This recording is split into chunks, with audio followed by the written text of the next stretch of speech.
Thank you, James. Thanks for coming on the podcast. Absolutely, dude. Thanks for having me. Hell yeah. And we've been trying to do this for a while. Yeah, we're long overdue. Yeah, we were long overdue. And for those who don't know, I work with James, so that's how I met him. And we play a lot of Smash. Right. And yeah, we got to know each other just from like bonding at work and finding out that we both smoke weed. We were like we should smoke weed together. Yeah, live blocks away. Yeah, and then it turns out, literally lives like right here. So so it's awesome. And I have James on for this episode for a number of reasons. He's a good conversationalist in general, so I think you guys will just enjoy it. But on top of that, we were talking about AI and like the singularity and artificial intelligence and all these things technologically, and I was like, man, this would be a good podcast. So here we are. That's what we're talking about today. Yeah, what's up? Now we might have taken a little Tokski beforehand, just a little bit. But it should be a fun conversation. So James, you were doing some research on like the singularity and AI, and it's something that you were already interested in. What's your research turn up with? Yeah, so actually in university, I've done 2 projects on the singularity now, both for speech class, so nothing, computer science intensive. But I thought it was a really good moment to bring this information to, a random class of freshmen who never even conceived of this. And it's kind of funny how it all got started is, growing up, we always had Time Magazine, National Geographic, you name it. But one day my mom brought me this Time magazine, and it was like a bald, pale human with a digital like umbilical cord coming out of the head, and it was something like when humans live forever.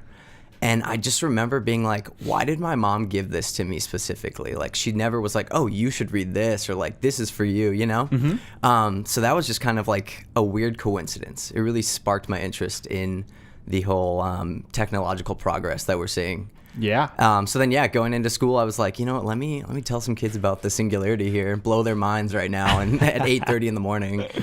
Right. But fascinating subject. Definitely no authority, as far as like just a guy with interest. Yeah. Neither one of us are an authority. We just love this shit. Yeah. Right. Like we just love technology. We have a lot of technology. We interact with technology a lot in our day-to-day lives. And so, we are by no means experts. We're literally just people who are maybe a little bit more technologically literate than the average person, but certainly we're not like coding anything ourselves. Right. So, but yeah, so one of the cool concepts of the singularity, and something that like I know is like an integral part of it, is the I guess the creation of a super artificial intelligence, right? Right. Because even just a general AI, that doesn't really make the singularity per se, right? It's the intelligence explosion that really makes it then the singularity, which actually we should probably define the singularity. Yeah. How would you define the singularity, maybe according to Kurzweil? Or right. Yeah. The original definition comes from physics, which is a horizon or an event which is impossible to see behind. So, for example, the Big Bang would be a singularity, or going into a black hole, where all parallel lines meet. So, borrowing that from physics, I think it was John von Neumann, a Hungarian mathematician, sometime in the 1950s, said that it would appear that we are approaching a sort of singularity, which human life will be, irreversibly changed. So he's kind of the first one to use the term in terms of technology. And then actually the second guy, I think it's Werner Vinge, who's actually a sci-fi writer. Not even like a scientist or anything, but he just started a nerd. started dealing with these concepts of a technological singularity. I think he was the first one to put technology in front of it. Yeah. So it's an exponential growth of some kind, though, where something goes to infinity in a finite amount of time. So, and you mentioned von Neumann. He also was the creator of the concept of von Neumann probes, which is where they're probes that are sent to other planets, and then they build more probes, which then send to other planets. And the idea is an exponential, probably going with his idea of the singularity, right? An exponential spread of life in the universe. Right. And the idea is that you just send out a bunch of probes, which send out more probes. They gather the materials on the planet, they turn them into then more probes, thus creating this like never-ending cycle. Oh yeah, that's awesome. And you can actually colonize the galaxy within maybe 100,000 years. It was some crazy amount of time where you're like, that's actually not that long to colonize the entire galaxy. But not to like derail the concept of the singularity, but that was just something that I remembered about von Neumann because I actually recognized that name. Yeah. And yeah, I think that is like that whole like Fermi's paradox, right? Like, why don't we see other people? Right. Exactly. Yeah. Seriously. But yeah, so the singularity, point of no return, a point where we can't recognize the world before or after it, right? Right. What would you say is I guess like an important arm of the singularity? Yeah. Definitely artificial intelligence. You know, I think something everyone's familiar with. Mm-hmm. If I had to break it down into 3 categories, of the singularity, I would say artificial intelligence / robotics. Mm-hmm. The second being nanotechnology, you know, actually moving individual atoms and molecules. And then the third being reverse engineering of the human brain or different biological systems. And the cool thing is that, you know, developments in one will impact the other one. Totally. So it's a constant feedback loop where these technologies are bettering the other categories. But I think artificial intelligence is kind of a good place to start, just being that the idea of a machine that actually does think, or maybe, you know, is conscious in some way, that is really what we're looking forward to. Do we need consciousness or do we need it to think? Right. And is there a difference? Yeah. No, these are great questions. I don't know. Like, I'm genuinely asking. Yeah, I think it was Alan Turing, one of the like fathers of modern computing, had to test the Turing test to see if computers were conscious.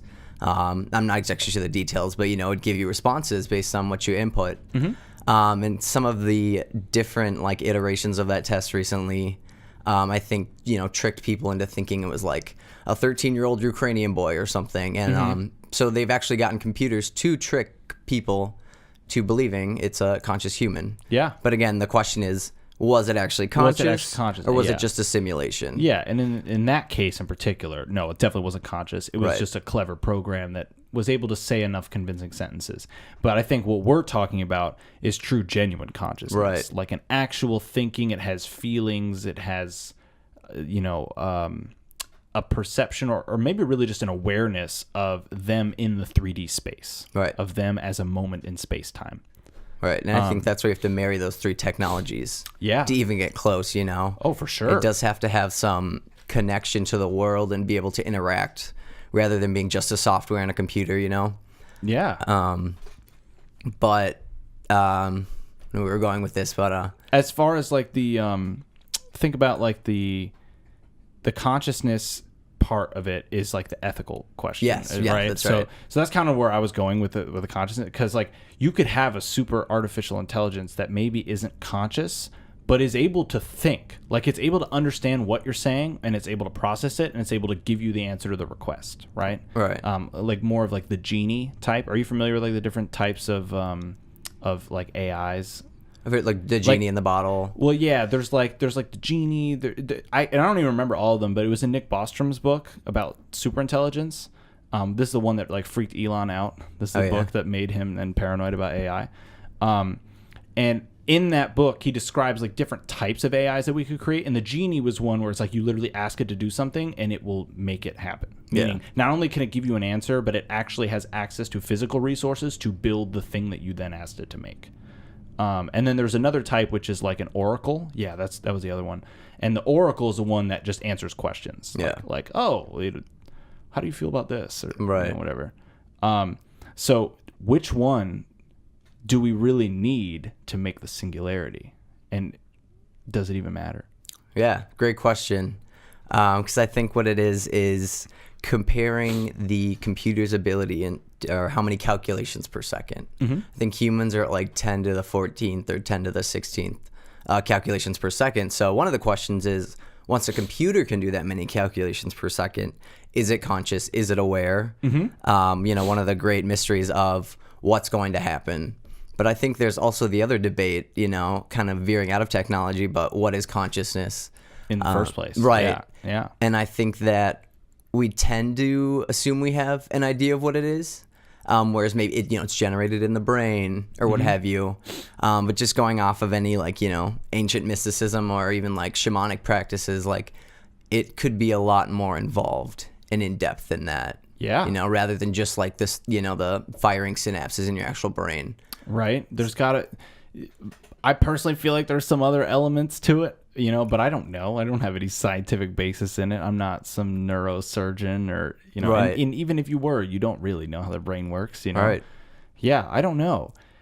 What is consciousness? I don't know. Right. You know, I think we have it, but maybe we don't even have it. Yeah. You know, but it feels like we do. It feels like we have consciousness, whatever we believe that to be. It feels like we have it, even Right. if we don't understand it. Totally. We know we're here. Yes. It's kind of the... Yeah. Is self-awareness the measuring factor? Because like a dog knows it's here too, but it doesn't really know it's here. Right. You know, it's aware it exists, but it doesn't really think about, wait, what's existence? Right. Yeah, and so the thing with the human brain is the neocortex. Mm-hmm. That's where all of our abstract thought comes from, as far as poetry, music. So, and you know, we've got these large heads, and we've kind of done as much as we can with our enclosure. We've Mm-hmm. kind of gone as far, you know, as getting through the birth canal, so to speak, with our heads. You know, Yeah. like we filled our neocortex, and so what I think with the coming singularity, it may not even be that the AI itself is the conscious one, but it's that we are merging with the technology and almost using it as an extension of our brain, you know, escaping our physical bodies and using that as a tool from which to grow with. So that's, you know, something to be seen. Like, will the AI develop a consciousness of itself, or will its consciousness be its merging with ourselves? Yeah, that's a good question. Because if it merged with us, then we already know we have this, at least what we believe is consciousness, right? And so if it merges with us, it gains our consciousness, guaranteed. Right. But if we create it on its own that isn't, you know, I mean, it's merged with us in a sense of data, right? And like Yeah. the information that it's using to then understand how the world works, you know, based on what we've collected over the years. But then like, is it able to gain its own form of consciousness through all of that information, Right. through its ability to perceive? When we figure out that equation that allows it to think about things in at least similar way to how we do, you know, does it make it conscious? Yeah. I think one other thing too on that is, right, machine learning. Instead of giving it a bunch of commands, almost just letting it figure it out itself. Yeah. You know, almost like a toddler or a child would. And seeing, you know, then can the machine teach itself new information, and then from there, you know, it's kind of a runaway Yeah. slippery slope as far as like, could it, it'll just keep teaching and refining itself. And it will never forget. Right. It's not a human. It doesn't have the same flaws that we have with memory. Right. So it would be able to remember everything perfectly, and it could retrieve it at any moment. Like that data is always just a search away within its own system. Yep. And that's the fascinating part about it. And that's where like you get the concept of like an oracle, where you can ask it questions and it just literally has every answer in there. And it not only has every answer, but the idea of the oracle is that even if it doesn't have the answer to your question, it understands your question truly. Like it understands what you actually mean, even Right. if you ask the question wrong, right? It understands what you mean. It takes the data it has, and then it uses its own abilities to analyze that data, cross-reference, and then create new conclusions. Right. That is like... Can infer. Yes. It needs to be able to have its own, like, I don't want to say opinions, but I guess kind of. Like, Yeah. it kind of needs its own view on things. And so then, is it conscious? Right. And then given all that, I mean, you know, maybe on the little more darker side of things, there's, of course, you know, what if this AI is conscious, what are its motives? You know, once it realizes it is trapped in a computer or, you know, a software, I think that's people's biggest fear with Yeah. the singularity is, you know, I think maybe like the 3 most recent movies to encapsulate this are Blade Runner, probably iRobot, and then Ex Machina. yeah, exactly. And so it really becomes all about what ifs, and coming back to the definition of the singularity. Yeah. We can't see beyond this point. Yeah, so we don't know. Right. And we won't know until it's too late. Yeah, exactly. And so I guess that's where then we got to think about like safety and precautions. Like, well, what can we do to avoid it going the negative way. Right. You know, I want the outcome where we go to the stars and we travel planets and we're able to terraform them as well as correct our own planet. We should be able to correct our own planet first before we terraform anything else. Thank you. And if you can terraform another planet, that means you could fix ours already. Right. Right. If you can fix Mars, then bro, you can definitely fix Earth. Absolutely. So I think that is a huge part of the AI problem is like, you know, do we have the precautions in place for something that we really can't know where it's going to go? You know, how do we create these barriers or these things? Like, how can we outthink something that can outthink us? Right. Because even though it doesn't exist yet, when it does, it will be able to outthink us. And so the question is, did we build in enough fail-safes that we can override it? Or is it going to be able to find a way to live on everybody's phone? Or you know what I mean? Exactly. Where it's like, oh, we shut down the computer, but it's already offloaded itself to the internet. And it's already distributed itself across every single computer on the planet. And then it collectively uses the computer power of all of those computers together to do whatever it wants. Exactly. And that's like, yeah, that's a nightmare. And then, so that's, of course, artificial intelligence. That's kind of like the main technology of the Singularity, but going into nanotechnology with that, you know, being able to shrink transistor sizes. I guess I should preface this with a lot of this was based off of Moore's law. I think it was Gordon Moore, I believe, with Intel, who noticed that transistor size was, you know, shrinking in half every 2 years, as well as the price dropping in half.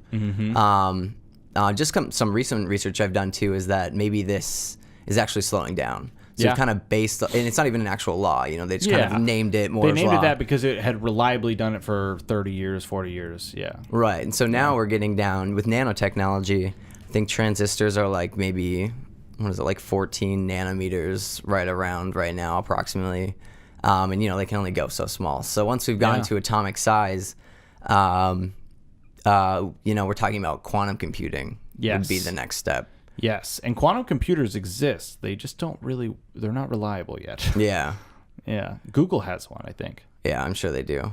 I remember seeing, maybe it was a YouTube video, but I feel like it was like a news piece. Maybe it was on YouTube though. And it was all about the quantum computer. And it was like it was like a crazy looking machine. I want to say it was like hanging down from like the ceiling. They're like tubes and it was very unique. But what is a quantum computer for people who don't know? Yeah, I'll do my best here. Going to quantum physics being like a superposition of a particle, you know, and in computers we think bytes 1 or 0. But the idea is that it could occupy a middle ground. It's not really 1 or 0. So instead of having like the finite 2 options, there leaves a lot of room for more ambiguity. But that's kind of what I've gathered on on quantum computing. So like it's a very new concept, but that's kind of the gist I've taken away. As far as its applications, I don't fully see it yet, but that's one of those technologies I think that is going to revolutionize everything. Yeah, and I don't see quantum computers being the computer that everybody has. I see quantum computers being mainly like a source for governments, tech companies. Well, it could be any company really, but just very specific uses. Like that's not going to be in your iPhone, right? You know, that's not going to be in your computer at home or anything like that. It's the type of technology that isn't even better for the things that we already use our normal computers for. It's better in a different way. Yeah. And from what I understand about quantum computing, it's like that it can do a bunch of calculations simultaneously in a way that a traditional computer can't. Oh, right, yeah. It would take years to guess every single combination. Yes, and so it can do things like, example, like counting the stars or something, or like calculating a bunch of stars' movements all at the same time. That's something where the quantum computer then has the advantage over the traditional computer. Right. But yeah, I think quantum physics in general, like the whole thing is isn't it based on quantum entanglement? Yeah. And the idea is that you can actually entangle different atoms. Yeah. Is it atoms? Far distances. At like literally you could have them on 2 different parts of the galaxy and they'd actually still be like connecting with each other and somehow communicating instantly. Right. Which to me means that we could have a really awesome way of like relaying communication between planets. So if we are multiplanetary, couldn't we have these as like in our satellites, these quantum entangled, I mean, keep in mind right now, the bonds break very quickly. Yeah. So that's the part of the problem right now. But if you could find a way to entangle two different receivers that could be potentially, you know, light minutes away, but it not take light minutes to transfer the information. Right. You know, and that would be a game changer. Yeah, good use of that technology. Right?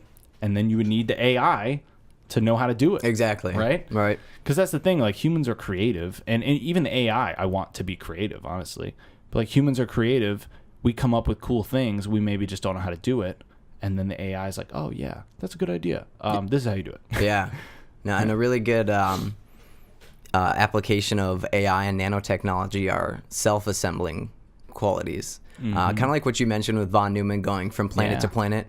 I was almost thinking like, you know, where do the materials come from? But I would assume in this scenario, it's able to mine it from the planet. Right. Yeah, that's the idea, is that it has like scanners that can find where they are. It then goes over, it digs it out, and then it repurposes it. So you'd have to create some probe that has lots of tools, right, and is very flexible. Like it literally can change shapes. Yeah. Yeah. And I think on like the very far end of this technology, it almost, you know, sounds like magic of some form, being that you could have a complete table built of, you know, nanobots, and that could rearrange itself in seconds. Like, could you imagine witnessing something like that? Like, No. I can't even imagine. That's magic. Yeah, literally. Yeah, it might as well be magic. Exactly. Have you heard of like the gray goo? No. Okay. I want to say maybe the Matrix had a little something of that. Okay. But it's the idea of where like these nanobots, you know, they're self-replicating. You give them a program, you send them out. You know, there's ideas of using them to clean up the environment. Of course, putting them in our bodies to, you know, look for diseases and correct DNA. With the idea that for whatever reason, this self-replicating nanobot just does it infinitely and won't stop. And so that means it's constantly consuming all matter. And yeah, right. So that's a bad way. Right. Totally. So, Yet another way we can die. Yeah, right. Trying not to keep it too apocalyptic, but it's just again like all the unknowns. You know, will these nanobots themselves be, you know, smart or have some type of intelligence? Yeah, it makes me think of Black Panther, and like imagine like your suit can come around you, or like even Iron Man in the latest one too, right? Where like his suit builds on himself, right? You know, and that is like what we're talking about with nanotechnology. Is like the idea is that these little things can then rearrange themselves into whatever structures they want, and if you're doing it at that scale, you could literally change the structure of the atoms to be whatever element you want and to form it in whatever shape you want. Right. You know, I don't know how you fucking make something that small intelligent. Yeah. You know what I mean? Like, that's the part that I'm like, how the fuck do you do that? I don't get that either. They're little like trucks and cars. Yeah. And they'll actually move along and roll, and yeah, it's crazy stuff. But if we're like thinking about that type of thing, although it's even smaller than that, think about like ribosomes and mitochondria and all that. These are little things too, but they do very complex tasks. So obviously it can be done on that scale, but it to me it's just like, what? Like, how are we going to find a way to manipulate atoms? Right. In a way where the atoms listen to what we're telling them, and how are we sending them commands? Right. You know, it just seems very... I'm sure it's possible, but it seems very like that's a hard problem. Yeah. Yeah. Very out there, but I think the coolest application of it all, and probably the most relevant, the first one we'll see, is use in our bodies. Yes. You know, which I'm sure creeps a lot of people out, you know, injecting this like... Yo, if it keeps me cancer free, right? And, you know, whatever, I'll take it. It's very true. Yeah. I definitely would want to see, of course, like the trials and other people test it out before myself. Definitely seems like not something I would jump to be an early adopter of. No, hell no. You know? No, not with my body. Yeah. But yeah, I think that'll be one of the, you know, most revolutionary aspects of nanotechnology is extending our lives even more. I think it was like in 1800, the average life expectancy was like 37. Ooh. And now we're at like, what, 75 maybe in the US? Yeah, I think it's somewhere in that range, yeah. Yeah. So now you can imagine if you just, from birth, were injecting these nanobots to constantly repair and improve your structure. Right. You know, what does our lifespan look like? Yeah. No, that's a real question that you got to think about, right? Is like, all right, if I live for this many years, how differently do I spend my time? Right. And if it's not breaking down either, if it's like instead of aging and you look 80, you're 80 years old, but you still look 30 because it's abilities of these nanobots to keep your cells in tip-top condition. And maybe they can even find a way to repair your telomeres, which are they're parts of your DNA that are always getting smaller as you age. It's all part of the aging process. Again, I'm not an expert. I just know this stuff because I'm a nerd and I looked into it. But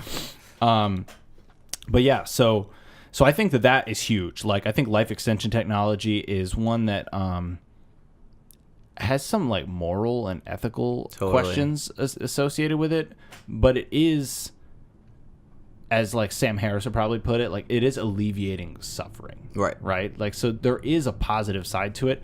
How do you feel personally though about like somebody like Jeff Bezos living forever? Because a billionaire is going to be able to do it. Exactly. No, it's a good point. I pick on him a lot on this podcast. Yeah. I don't care. He seems awful. I'll say whatever I want. Yeah, that's a great point, because when you think about technology, who has it first? Rich people. The rich people. Oh yeah. Fucking rich. Yeah, people. Right. Gotta take them down from their tower, dude. No, I'm kidding. There's probably a bunch of nice rich people, but you're hoarding too much money. Yeah. And I mean, hey, be the guinea pigs for all this. That is fine with me. Yeah, feel free. Yeah, you can become the gray matter, dude. Yeah. But it always makes me think of Futurama. Just like the heads in a jar type idea.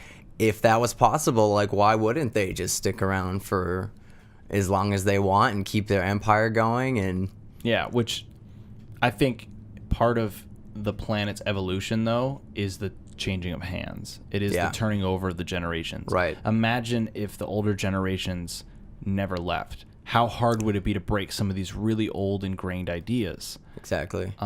And that's where I think almost like turnover and death is actually a good thing. Right. That being said, if we can change the reasons how we die and like make it die more peacefully, I'm in favor of that. And I guess, if you live forever, wouldn't you want to opt out eventually? Wouldn't you get tired of it? I feel like you'd get tired of it. There's a reason why we only have so many years. Yeah, I think so too. I mean, it would be nice to say by choice, I'm 235 and like, I think I'm good now. Yeah. Like, hey, you know what? I've done literally everything I could have ever dreamed of. And I think it's time for me to move on to the next phase. Because that's a whole other question of fucking afterlife. Yeah, right. It's like, do we have one and whatnot? But based on just like what we know of here, being able to keep ourselves in that sweet spot of whatever our perfect age is, that is more appealing to live longer than if that's what you look like. Right. Oh, totally. But man, how confusing would the dating game be? Yeah, right. You're like, dude, I don't know if you're 100 or 30 or 50. And then the people who are like 100, man, they probably have the best game. They've been around so long. Right, yeah. Yeah. No, the ethics are just, they're endless. There are going to be so many new scenarios presented with us and like you said, even with the AI, like we need to be thinking about this now. Yes. I think we really should have a plan, because the way I see it is it would seem we're just developing it because why not? And it's exciting and it's cool, but I don't think that the ethics are really at the forefront. No, they're not. And I don't think that the people that are making this stuff are really thinking that deeply about it, because they're thinking from the standpoint of like, man, I know this is so many years away at the moment, like blah, blah, blah. Like, I feel like even they are not seeing the larger picture, which you'd think that they would understand kind of that exponential curve. Right. But they still think linearly. At least from what I've gotten from, watching interviews of people and like listening. Joe Rogan had an episode really recently where there was this guy who was, he was like one of the inventors associated with Singularity.net, maybe. Was he the guy with the like white leopard print fedora? I didn't watch it. I listened to it, but I know that he was kind of a hippie looking dude. Yeah, right? Didn't he have like long hair? If we're thinking the same person, yeah. Yeah. But yeah, I thought that like the way that he described it, he seemed like he understood that it's coming sooner than anybody thinks. Right. And he feels like he was really close. And I thought that one was fascinating because, you listen to the Elon Musk podcast, and that one's a little bit like, you're like terrified of the way that he frames it. And then you listen to the other one and you're like, oh, that guy like makes me feel better about the outcome. Right. It makes me feel like, oh, there's a good guy that's trying to make this, Absolutely. Yeah, just the way I see it is it's almost just kind of like a kid playing with matches, though. It's kind of where we're at. It's like, I think that we don't have the, almost even like the spiritual, background to really back up what we're doing. Yeah. Yeah. Our culture's missing that, right? Yeah. Yeah. So, I mean, again, any tool, is neither good nor evil. Fire doesn't have like a motive per se, or a knife, but it's how it's wielded. Yeah. It can either be cooked, it can cook food and it can burn you. Right. That's something that Jason Silva says all the time. Yeah. He literally repeats that quote all the time. But, yeah. So one of the things then that makes me think of is like, all right, well, if we have to worry about AI, we have to worry about nanotechnology going wrong and replicating itself infinitely, and it's so small we can't even stop it. We have to worry, like, there's so many like end days scenarios that I think seem too easy to accidentally do. Right. So, but then we're gonna make this technology anyway. You can't stop anyone from making it. Right. So That's the thing. what are we supposed to do? Yeah. It's hard because I feel like there needs to be like a unified global organization or someone overseeing it in some way. Yeah. Definitely no like New World Order stuff, but almost, but you know what I mean? Like in a way, just like the Illuminati, right? It has to be the goddamn demons. Right. The demons are gonna take it over. Gargoyles. Dude, yo, did you see him freak out on Joe Rogan? No, who? Oh my God, Alex Jones. Oh. So he's got this video where he declared war on Joe Rogan. Are you serious? He was on his podcast. How long ago? Well, yeah, not that long ago, but still. So he declared war on him. He's like, God wants me to declare war on Joe Rogan, and he like, dude, you sound just like him, bro, and it's hilarious. Like but it's also like it's scary because you're like, fuck, that guy really believes this shit. He's like a lunatic. But it's so entertaining because, like, dude, in Joe's podcast when he addresses it, and this is actually like Alex Jones' response to what Joe said. He says, he's like, listen, man, like, I'd still give you a hug if I saw you, like, and he's like, I don't want your hugs. Oh my God. He's like, I want to put my fingers around your neck politically. Like, he literally had to be like, politically. Like, he had to correct himself. And I thought that was fucking hilarious, right, dude. in this day and age. Yeah, dude. I mean, and I wish I could pull it up. I eventually, when I get a producer for this podcast, I will have somebody like a Jamie who can pull the shit right. up. Until then, I'm a one-man show. But it is so funny, dude. Like, it blew my mind. But anyway, so back to the AI part about it. That guy made it seem like within 10 years we're gonna have some form of actual like AI, like really like close to what we're looking at. Most people say like 30. Yeah. What do you think? We'll see how it plays out, but the two dates that I've heard are 2029 as one for kind of the time when the machine can match our computations per second. Mm-hmm. Kind of like that first real super intelligence. Mm-hmm. And then otherwise kind of the date range for the actual singularity is 2040 to 2050, being when it's just a runaway effect and there's no stopping it. It's irreversible, and honestly the next industrial revolution is really how I see it. Because you would talk to people, before the industrial revolution, and they couldn't conceive of any of this. If you ask them for a better vehicle, they would say a bigger horse or a faster horse. Mm-hmm. So now, we're thinking in terms of our paradigm, but we have, literally no clue what the next thing will be. So I think it's going to be probably one of the most exciting events in human history, honestly, given it all, goes forth the way it's predicted. Yeah. So here's the other thing that we need to then consider about the singularity.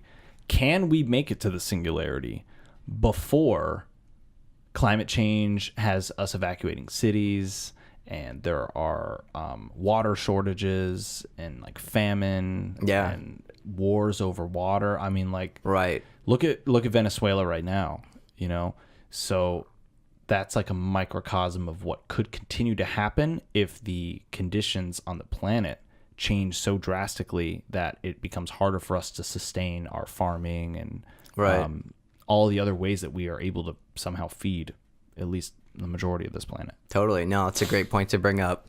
I guess everything we've said so far is assuming that we don't fuck it up. That, our world carries on the way it does right now.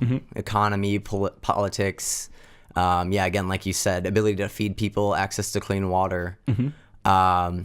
And I guess some people's stance on that would be, well, we'll have the technologies to correct them. And I don't want to be too optimistic. I would like to think, man can really push themselves, on the brink of, a catastrophe and really come up with some innovation that cleans the water or, cleans the air. But again, I think that's really just, it's a little too optimistic. Yeah, that's the story of the underdog, you know? So we want to believe it. But it makes you wonder, like, well, let's say, we do that in the long run, but we just set ourselves back 40 years. Right. Well, for you and I's lifetime, well, that sucks. Yeah. But for everyone else after, sure, then they can figure it out. Right. But that's kind of like what I think about is like, I feel like the world as it currently is, and everyone's thought this for all of history, is like, oh, the world's about to end. Like everyone's always had kind of the end times thing. And I think that there is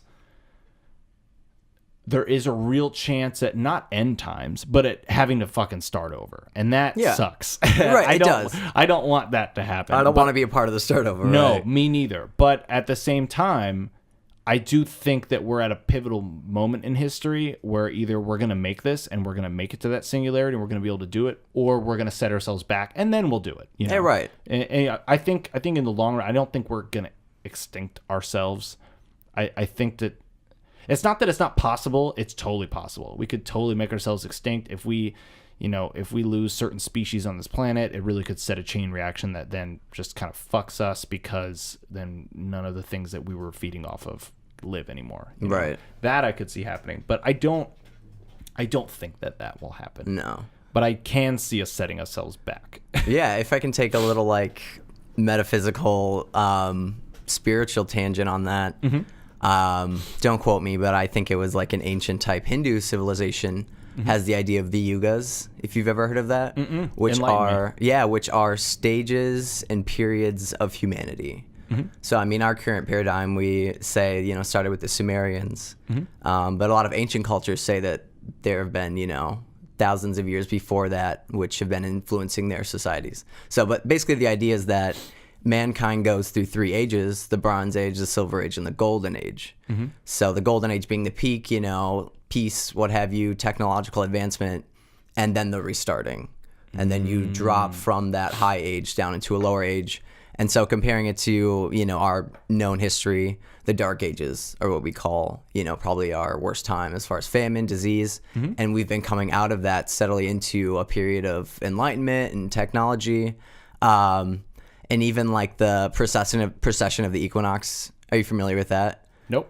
All right, yeah. No, another quick tangent. Yeah, keep going. I'll try and explain it to the best of my ability, but the Earth wobbles on its axis, and I think it's about every 26,000 years we go through each like house of the zodiac. Okay. And it's what's the constellation behind the rising, or behind the sun on the spring equinox. Gotcha. And so, for example, Age of Pisces is what we'd be in now, and you hear everyone saying Age of Aquarius. We've all heard that a million times. Okay. But the idea is that we're just transitioning into a different energy is basically the whole gist of what I'm getting at. Sure. And that's the part of end of the world we're freaking out, but more so end of the age. End of this current paradigm. Exactly. And so transitioning to that, are we able to bring the technology with us, or is that our downfall? And that's just kind of like a very glossed over idea of that, but just the idea that we do go through phases and cycles, almost like the rising of the tides. So are we able to like carry this and move it into the next epoch and really evolve? Yeah, that's a good question. And yeah, like when you said equinox, like I was thinking like winter solstice and that was, at least that was what I was going to, but I was like, I don't know if that's right, so I'm not gonna fucking say it. But yeah, no, I think that makes sense. So that makes sense, especially in even relation to what we were talking about with the singularity, right? Yeah. It's like the singularity is kind of that energy shift. It's that before and after, and that paradigm in the same way that monkeys and trees then transition to civilizations with people and writing and communication and language and stuff. Because like before we had language, those humans or pre-human creatures, like they had no concept of where this could go. They couldn't have even theorized. Right. And in fact, until we started getting some forms of technology, no one really could have theorized like what we have right now with like GPS and right. You know, I think that's like you're a product of your time, you know? And so because we are in the time where we can have all this technology and we know that all these things are possible that we previously thought were impossible, that our abilities to imagine new scenarios are even wider. Yeah. We have even more choices that we can come up with. Right. Because we have so much already that we've seen in our life. We're like, well, fuck, if this is possible, then why couldn't we have this? Exactly. Yeah. So it makes me wonder, like, okay, well, when we get to that next paradigm, what kind of possibilities are we thinking? Right. No, it's a great point. One other thing about the singularity and going back to, you know, life preservation and access to it is there's another theory that, you know, someone could have already developed this in a lab and there is a conscious AI out there, but why would they share that with the masses? You know, if it's like a dude in the garage, yeah. Yeah. Or what's their motivation to sharing it and bettering mankind? And I think that's also something we have to consider. Yes. Do you remember who made that AI and they had it read all those hours of like Twitter and then it came out as this like racist? Tay? I think so. It was Tay. It was Microsoft's Tay. Yes, exactly. Yeah. And so if we are doing machine learning, well, yeah, on the side note, if we are doing machine learning, what is it learning? Yes. And if it's learning from us, I don't think that's a good thing. Yeah, I think there's some bad habits it could pick up from that. But I think the idea of a true AI, though, is one that could see those bad habits and then be like, oh, I'm not listening to that. Right. You know, and that's where we want it to be able to make decisions. We need it to be able to know that when I say, hey, I want you to make this, that it knows what I actually mean. Right. And even though I said I wanted it to make this, I didn't realize the outcome would result in A, B, and C. And so the AI needs to be smart enough to be like, oh, you want that? Yeah, well, that's going to result in this, that, and this. So I'm going to give you this instead, which is going to solve what you were asking for without all the negative consequences. Yeah. That's the idea of like a true AI that can think. Right. Does it need consciousness to be able to think like that? I personally don't think per se. I don't think it needs to either. And then you get rid of a lot of ethical stuff if you can remove the consciousness part. Because I don't really want an AI to be my slave if it's conscious. Right. You know what I mean? Like, I don't really want it to be a slave then. At that point, then you're a fucking being like anything else. I would consider you equal. Right. And that's another question. Like, what makes an AI like legally equal to us or not? Yeah. You know, like at what point, like, does it need work hours the same way that we do? You know, like limitations of overtime. Right. And, you know, at what point does it kind of become basically a person, right, even though it's something different? Totally. And I wonder if we'll have, you know, tiers of AI as far as this is completely automated. It's building cars, what have you. This one's doing complex, you know, math equations. Yeah. And this one's building new AI, you know? Yeah. Think about, did you ever play Mass Effect? No. Okay. So Mass Effect had a ban on AIs, like in the world. Like you were not allowed to make AIs. And obviously there are AIs in the game. I'm not going to spoil it for people, but in Mass Effect, they had these things called VIs. They were called virtual intelligences. And they were like, you get to this place called the Citadel, which was kind of like the center of the government in the game, of like the galactic government. And in the Citadel, you know, if you were like trying to figure out, well, where do I go? It's like a little AI, but it's a VI, and it would answer your questions. And it was smart enough to answer your questions, but it definitely wasn't conscious. You know what I mean? Right. And so it was like a hologram type thing is how they had it. Okay. And so that's what I'm thinking is like, I really want mostly that. like in terms of in our day-to-day stuff of like, Right. you know, who's cleaning my house, who's doing my dishes and whatever. Like I want it to just be a VI. I don't really want it to truly know what it's doing. Exactly. I want it to be smart enough to be able to do it, but not truly know. But then we do want actual AIs who can help us with the larger questions we have, right? You know, and the larger problems that we have as a society and as a whole, and maybe even in government. I think that would be cool. Like if we had some sort of AI that was its own entity, that its sole purpose was to look out for the best interests of the overall country, like literally trying to make it better for everyone, and it's smart enough to be able to calculate such a complex equation without having special interests or anything like that. Have you seen Eagle Eye with Shia LaBeouf? Yes, a long time ago, yeah. Yeah, because they had that AI that would monitor every single surveillance cam and microphone and determine potential threats. Yep.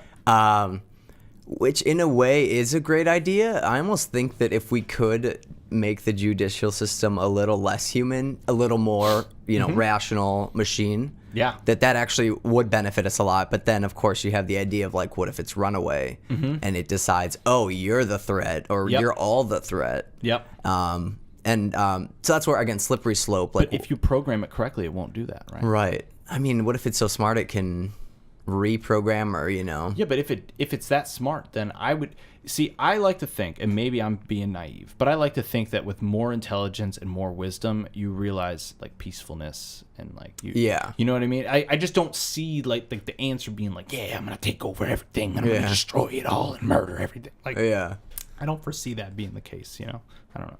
No, that's fair. Another thing with AI and automation too is lack of jobs. You know, I think, you know, we have a lot of talk about like immigrants right now, but really are they taking these... Build that wall! Right, We're going to build that wall! Automation is taking more jobs than immigrants are, and that's only going to increase. So when you have 1/3 of the population that just can't work, there's just can't no be job. Retrained. Right. Yeah. What happens then? What do you do? Yeah. And I think some countries are experimenting with universal income. Universal basic income. Yeah, so UBI. Yeah, and I don't think that's a bad idea. You don't mind? I'm gonna take a rip. Not at all. I'm like, bro, this is where this conversation's going. Yeah, right. But yeah, as far as like, what an amazing society if we all didn't have to work, everything was automated, and we could focus on creativity and, you know, passion. Yes, and that So Andrew Yang was on Joe Rogan's podcast recently. He's a candidate for president, and he specifically is running on the platform of UBI. And he calls it, what's it, like the freedom dividend or something like that? But the way he wanted to phrase it, and I think this is a good way to think about it, because it is kind of, I think, how we should implement it, is that it's a dividend. It's an investment in your country. Yeah. You invest in your country, and you get a dividend back. Right. Right? And so I think that ends up being a necessary component to balance out the otherwise, like you said, 1/3 of the population being not only unemployed but literally untrainable. Yeah. Like, dude, a truck driver's not going to go become an astrophysicist. Right. And I don't want him to, you know. But then what do we do for those people, and how do we keep people busy in a way that isn't just to keep them busy? It's actually to give them genuinely a purpose, for them to find something that they really care about. You know? Yeah. And I think that's, again, where like the whole spiritual background comes from. There really has to be an underlying compassion to it all, where we really are alleviating ourselves of all pain and suffering and allowing people to really do what they would like. You know, as far as like, you literally get to be an artist all day and take care of yourself, and, you know, everything and you can else live is... off it. Right, exactly. But again, just being that pessimist, I'm like, looking at where we are now, it's really hard to see it evolving into that. You know, that's not the direction it's heading at the moment. That's not at sure. all. Right. Yeah. So that's just another thing in my mind is, again, this is all sounds so great, but like, in whose hands? Right. Who's really going to do it? Because if Jeff Bezos, because I love picking on him, and he's just forever going to be my epitome of like the rich asshole billionaire. But if Jeff Bezos would rather hoard his money than pay his workers a living wage, then what is he going to do with an AI? Right. He's going to want everything. Have zero workers also. Yeah, dude. He wants no workers. Yeah. He just wants all the wealth and all the capital. And he's like, yeah, I'll just sit on my laurels and let this thing fucking do everything for me. Yeah. Let the drones deliver. Let the automated self-driving cars deliver, you know? No need for, I mean, of course there'll be humans somewhere in the process, but you know, Barely. you really can cut out a lot of those jobs with automation. But what about lawyers? What about doctors? Yeah, that's a good point. I mean, again, if We're I can, always going to need those. I Those can- need humans. I almost see it being almost like a technician, that you're more so the mediary of like the technology, like, Yes. oh, I'm helping you inject these nanobots, or I'm, you know, Yeah, and I agree with you because for one, computers already can diagnose people with like different conditions as good, if not better, than doctors. Yeah. And if they're like young doctors, definitely better. Yeah. If they're tenured doctors, I think it's a closer statistic. But dude, the fact that it's even close is like, yo, sign me up for the computer if it's cheaper than some person. Right. You know? And then if it's a technician who basically just understands that technology, knows how to input it, right? You still need medical like knowledge, right? Right. So you're talking to the person, you're getting all the info, you feed it to the machine, all the vital stuff it needs to then diagnose the situation, and then it does all the diagnosing. And then you have a much higher confidence in the result than, like, I don't know about you, but I don't fucking trust doctors at all. And it's not because I don't trust science, it's that I've met so many of them who just didn't give a fuck. It wasn't that they're not smart, is that they like didn't give a fuck, and like, you know, if I didn't have insurance, that it was even worse. They're like, oh man, dude, we don't even want you. Kick You're 'em not going out. to be able to pay. Yeah. And like that. So for me, I'm salty about doctors from that. But I believe in medical science. I believe in modern medicine. It's not like, you know, it's the application of it. It's literally just like the interactions that I've had in the medical world have been like, man, these doctors really don't know what they're talking about. Yeah. You know, or at least the situation's so complicated that I don't blame them for not knowing what's wrong with me if I like go in there with a condition or whatever. But it's like at the same time, I feel like they don't try, and they barely want to give you any time. Like they have to see X amount of patients a day because of insurance or something like that. Right. Like, and keep in mind, I don't really know this stuff. I would love to have, you know what, if there's any doctors out there that would love to tell me, I have Dr. J, I'll probably talk to him about it too. But if there's any other doctors that want to tell me about their experience, I'd love to learn about like, what are the pressures you're under that when I see you, you try to get out of there as soon as possible. You know what I mean? Where I feel like my time is not valued there. Right. It's like, oh, you're going to wait in the office for fucking 20 minutes. And then, Right. Like, what the fuck? No, totally. And I always think of doctors as like those super smart guys who obviously excelled in school, but like the social skills, Not as much. that aspect, I'm sure they're Bedside manner. Yeah, right. I'm sure there are mountains in paperwork, and also I always think of the pharmacy influence, big pharma. Yes, that You know, too. as That far too. as like, I'm sure they're incentivized to sell certain things or talk about certain things, and if a patient just doesn't have any of those needs, like he's not making any extra money off of that. Yeah. You know, so to speak. But No, again, no experience in, but some perceptions or For things that- sure. It's definitely things that people talk about. Right. It's like, well, what's the incentive like when some salesperson for some particular drug, Pfizer. that they put so much billions of dollars into, and they go around to all these doctors and basically say like, hey, if you prescribe this amount of these, you know, and then it has really good benefits, and they're explaining it in a way where they're selling it. They're selling the drug. And then that drug may or may not even be the best move for a particular patient, Right. but because they'll get some sort of kickback by doing it, then they'll prescribe that. Exactly. And it's not like every doctor has to do that, but it's also, you know, systematic pressure for some of these doctors to kind of be in that situation. It's not that they want to, it's that they're just in the product of the system. Yeah, exactly. Totally. Yeah, I want to be fair to doctors here. Yeah. I'm not like trying to shit on them. It's just in my experience, I felt very slighted many times by many different doctors. I felt like I've spent so much money on health stuff and not really gotten good results, which is the tale of the United States. I was going to say of America, right? Compared to every other first world country, by the way, Right. which all have some form of, not all of them, but you know, all the major ones do have some form of like public health care. Right. You know. So it's going on in healthcare and tying back to the Singularity. How far would you go, assuming cost wasn't an issue? Would you be, let's say the nanobots are worked out, would you be down for replacing like actual limbs actual eyes, ear organs, like, you know, it's kind of the other question is like, how far are we going to go? Before then, you're not even you anymore. Yeah. If you've been replaced atom by atom, you know, it's like the question about like teleportation. If you were able to be deconstructed and rebuilt on the other side, are you still you? Right.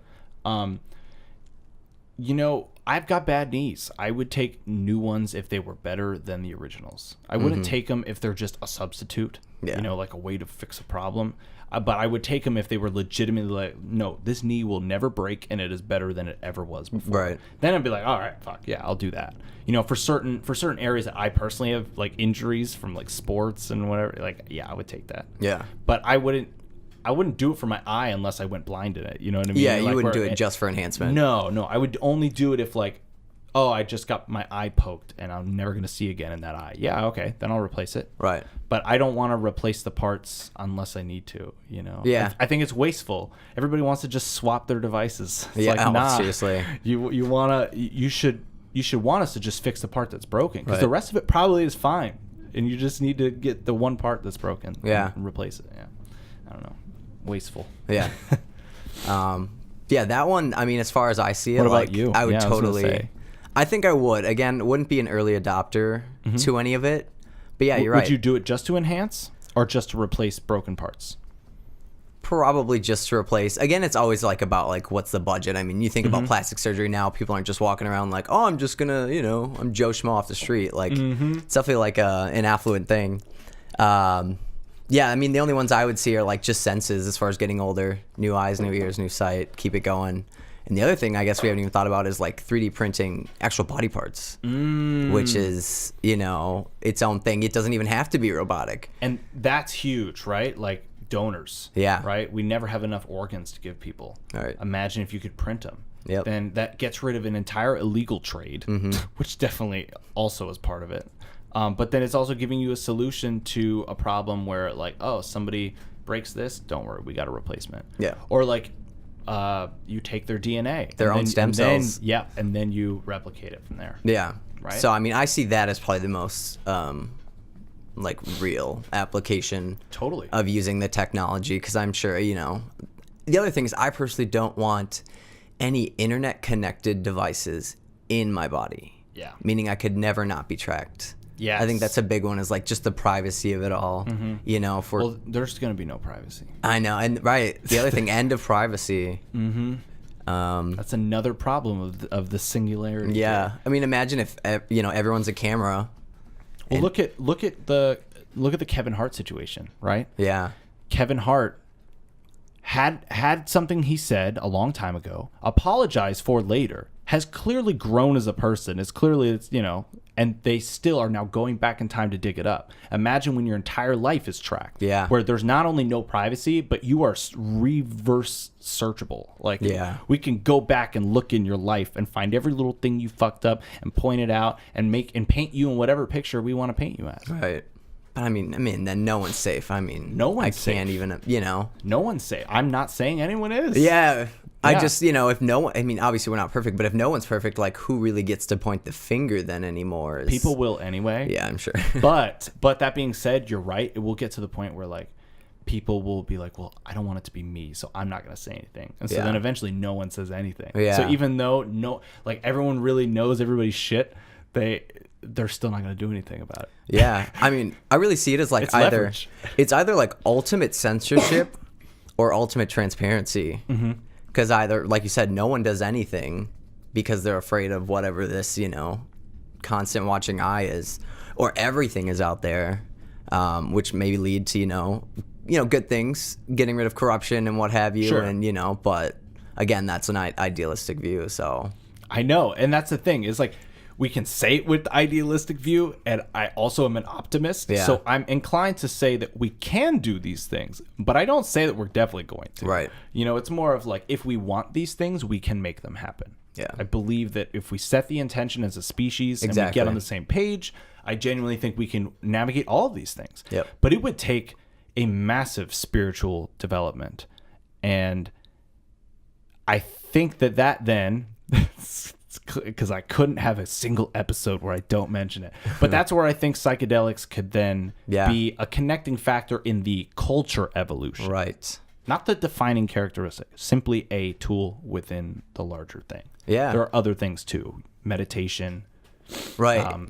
Fitness and health in general. If people are eating better and they're healthier, then they're going to make better decisions, you know. Yeah. There's a lot of catalyst type things that can happen. Right. Assuming our culture does advance, you know, simultaneously with the technology. And we're not going at the same rate as the technology, but we are evolving. Right. If you look at even though like some things are negative at the moment, the larger picture is that we're trying to be better. Yeah. We don't exactly know how to do it yet. Yeah. But we are trying to be better. And how recently was the civil rights movement? Yeah, You know, it's right. still very recent. So I think in general, we've come a long way, but we still have a long way to go. Absolutely. But we should be proud of what we've done, but not be satisfied with it. Yeah. You know, keep pushing for more. Yeah, of course. And I think even just the whole technological singularity is the very like left brain view of it all. And I think something else we have to, you know, factor in is like pharmacology and, you know, just what plant species and, again, psychedelics, what they can teach us. Because as far as like, you know, an ayahuasca trip, they call it Mother Ayahuasca. Like you're actually interacting with this spirit of the vine. And if that spirit of the vine were to, you know, cause a mass, you know, awakening in the population, I think we would take a completely different approach to the technology we were making and how we were thinking about it, what we were doing. So, yeah. No, I agree. So diving into that then, what are your experiences with psychedelics? Yeah, let's see. I started with shrooms in high school with a few buds, and it was a good time. Nothing too crazy, no ego death or anything. But going into it, it definitely was like I viewed it as sacred, and I wasn't going to. You know, it was recreational, but it wasn't at the same time. So kind of messed around with those a couple times and experimented with LSD as well. Had a few good and bad trips on that. Always something to learn, even if it's like, you know, you think everything's going to end. Like just coming out of it, I'm like, I learned about myself, you know? Yes. It's never like a regretful time or anything like that. So yeah, those two. And then I have tried to blast off NDMT, but did not. I didn't do like the consecutive like 3 hits. So it was cool, and I was kind of like in this tesseract room when I closed my eyes, but I was still on the couch. Totally. Yeah. But yeah, I mean, I think that everyone in their life should have some kind of psychedelic experience, because again, I think like, you know, the plants have something to teach us. You know, we're using them for other uses. I think we can also use them as like a medicine for the mind. Yeah. In a way. Yeah. I think it does. I think it heals. Yeah. I think it can. I don't think it guaranteed does. I Right. think you know, it's on you to have the intention Right. for sure. But so you said you've had a couple good ones and a couple bad ones. First, tell me about one of your best trips, and then I want to know about one of your difficult times. Totally. I would definitely say it's funny because my best trip started as a terrible one, but just the end experience was like, it was everything. But it's so random. My friend hits me up on like a Thursday night and he was like, hey, I got some booms. You want to like hang out? And I was like, sure. Not that much. I had done it before. Felt like I was like decently experienced, and it just knocked me on my ass like completely, like kind of transported to other places instantaneously, and was really not ready for it. Again, like maybe doing it a little too recreationally in the moment without enough like reverence or respect for it. Yeah. But then I don't know what happened. I finally like calmed down and just started breathing, and I just really felt this connection to this like ethereal, like galactic, gold, heavenly like area. And I almost started like picturing nirvana in a way, and I could feel my body like elevating, or it felt good, and it felt like I was like moving towards what you would conceive of that. And that was beautiful. But I was with other people, so I was like, well, I don't really want to like, you know, go off completely. Maybe like more of a personal thing, but that was beautiful. And you know, I mean, it was so good. It made me want to like, this doesn't maybe sounds backwards, but it was so good. It made me want to like quit my job. Like after you have that experience, you're like, wow, like this is beautiful. There's more to it. All of this is more so an illusion, and you know, really profound in that way. Yeah. So that was definitely one of my better experiences, and that was shrooms. As far as negative go, LSD, I've got a crazy story. I don't know if you want to go fully into it. Sure. I'll give you like a brief summary because it's kind of long, but I went to Electric Forest for the first time last year, weekend 2. And again, well versed in like psychedelics, and I think so. And having done other things, and so I decided one day definitely gonna trip, and I also decided for the first time I would candy flip. So if any of you know what that means, yeah. So yeah, just take the tab though in the beginning of the day. Beautiful, walk around the forest. You can explore, and there was like a maze, and we found this random woman just like serving tea and like reading our tarot deck. So it was just like, you can imagine like on any kind of psychedelics, it was just like such a cool experience. And then it basically turned into nighttime where I added some other things on top of it. Just kind of had an anxious time with the group I was with. And that's a big thing about psychedelics is like who you're with, where you are. And I was trying to really, take care of that, but I decided to go off by myself. And it was great. But later on, a friend called me who didn't know I was tripping. He was like, "Help, I need your help right now. Like, I think I'm having a heart attack." So, me being by myself, tripping on like, more than one substance, I was like really like, oh crap, like now I feel like I have to go shift to a position of responsibility. Yeah. And I shit, I gotta help my friend. Yeah, and I didn't even have what he was asking for in the end. I'm trying to see how I can condense this because there's a lot that happens to it. But basically, long story short, I get lost in the forest. Like if you've ever been, it's just lights and like pathways and trees. So finally find them, and him saying heart attack translated into my heart attack. So I thought I was having one, and then that was where everything turned. And if I've learned anything, that's where everything turned. Exactly. If I've learned anything about these experiences, it's to trust yourself, but then at the same time, almost like not trust your like pessimism or your paranoia. Yeah. Because if I would have just been like, look, you've taken this, you're fine. He's having a hard time, and it's made you uncomfortable. But at the end of the day, like, you're not dying, you're not having a heart attack. I wish I would have had that reasoning. It's easy to say it later, though. Right. Always. You have the clarity of the moment now. So it's you can't really blame yourself for that. But that being said, now if you were to run into it, you do have that. Right. And so you would jump to that. That Absolutely. would be a tool that you could use, and you add it to your tool belt. Yeah, these things are, they're like, I like to say that they're safer than alcohol and stuff. And I mean that physiologically, but not necessarily mentally, right? It really is something that is not to be taken lightly. And these kind of things can happen to, like you said, hey, I'm pretty experienced in psychedelics. I'm well versed in them. I've done them enough times, and I've been in this type of environment before on them. A music festival can be an overwhelming stimuli, I would say. Absolutely. So for somebody who isn't well versed, I would not advise that. No. You might have a great time, but it's a bigger risk, I think. Also, I would say avoid mixing. Avoid mixing. Yeah. If you're going to trip at a festival, I would avoid the like overly produced or corporate ones, if that makes sense. Like I would go to something low key and very like, actually does focus on like a message. And I think Electric Forest used to, but going there was fun, but it definitely was like, this is a scene. This is like a very specific culture, and maybe not the best to heighten things like that. No, I feel you, and it's set and setting. It's your mindset and the setting that you're in, and that setting, like I said, could be overwhelming to I think a lot of people. So if it's gonna be your first time, it's gotta be, I feel like, in a safe like. Place, absolutely. Right. Your place where you can hang out, you have a home base you can go to. You can travel like by having somebody else drive you or something, like Uber. So if you did want to go somewhere. But I would advise against going too far from home base, to be honest. Yeah, right. And again, definitely got to like love the people you're with. If you're far away in camping environment or what have you. Really got to make sure those things. So lessons learned. There's a little more to the story I won't get into, but let's just say the med tent was a first. Not for actually any medical reasons, just like this dude needs to take a nap. This dude needs to hang out here for a second. He needs to figure some shit out. Yeah. I mean, that's part of it, though. Yeah. Yeah, that's part of it.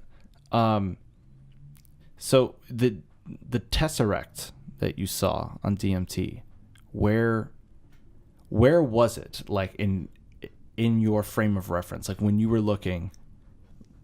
Like, did you really? I know you said you didn't fully blast off, but like, did you feel like you were in it when you were looking at it, or? Yeah. So it felt like I was in a room. Like, you know, I feel like there were like corners and walls almost in a way, but again, this like pattern was just like moving over it.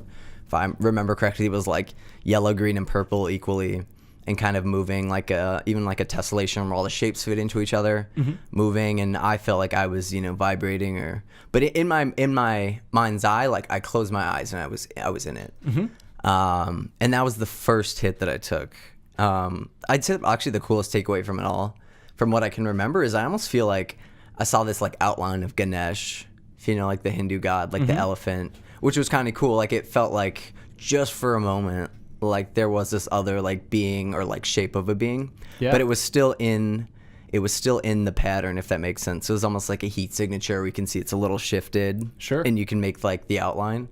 But yeah, it definitely felt like I was going into an actual room, which was like interesting because you'd imagine it to be like, oh, I'm going into this like infinite space or something. But yeah, you're like, where is it? But it does feel like a location. Yeah, it really does. Like I felt like I was in a room as well. Like it didn't feel like I was seeing the whole world. No, it felt like I was only seeing a small part of this place. Right. Yeah, that was DMT, man. Yeah, dude, I need to blast off. Yeah, I'm ready. Yeah, dude. I'd like to do it again. I would. It was such a bizarre experience, but it was also the best feeling ever. Yeah. Like literally the best feeling ever times infinity. So on some level, I like want to just see if I could reproduce that. Yeah. Oh, to totally. remind myself